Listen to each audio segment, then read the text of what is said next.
SpatioCats 1, les repères spatiaux.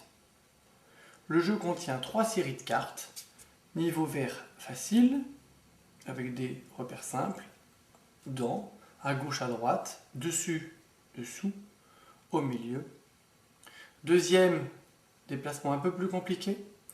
Troisième, la version mouvement. Pour chaque série, vous avez les mots en images, en toutes lettres, et les cartes du haut qui retiennent les deux.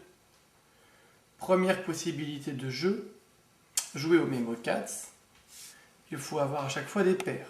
Paire mot image, mot du haut ou image du haut. Le jeu de paires, donc on cache les cartes. De 4 à, mettons, 12 paires de cartes, il faut le retrouver forcément, les images ou les mots qui correspondent. Deuxième possibilité, on mélange avec ces cartes-là la carte souris qui ne peut pas s'appareiller et on jouerait au mistigris. Quand les joueurs sont plus à l'aise, premier niveau, on pouvait d'abord commencer par trier les cartes qui vont ensemble pour vérifier. Dès que les joueurs sont plus à l'aise, nous ne mettons que les cartes vertes sur la table et nous jouons à la règle des défis. Ainsi, pour le premier niveau, nous mélangeons les cartes lettres et j'annonce, le chat est sur quelque chose. Le joueur le plus rapide à trouver la bonne réponse va gagner la carte et va proposer lui-même une carte de son défi. Exemple, le chat est à droite. Si un joueur a la bonne réponse, il gagne. S'il fait une erreur, il n'a pas le droit de rejouer. Voilà pour la règle des défis.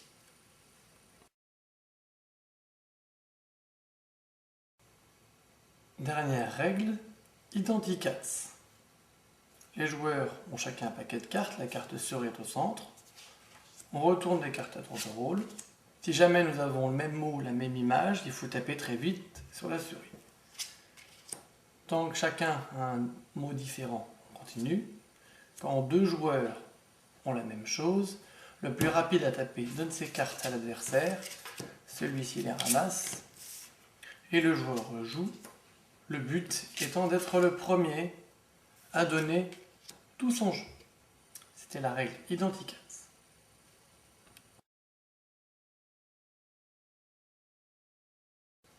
Accompagnant le jeu, il y a le dossier pédagogique niveau CP et CE2.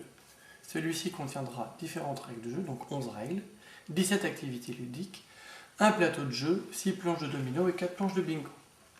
Donc le dossier commence par les dominos et les règles de jeu.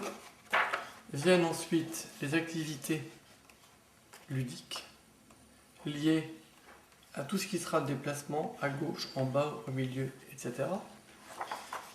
Le milieu sera le plateau de jeu, qui s'appelle donc Range ta chambre, où un joueur placera des planches, des objets sur la chambre, et devra les faire deviner à l'autre pour que l'autre retrouve la chambre exacte. Et dernière, la version plateau de bingo. Voilà pour le dossier pédagogique lié à SpatioCats, les repères spatiaux.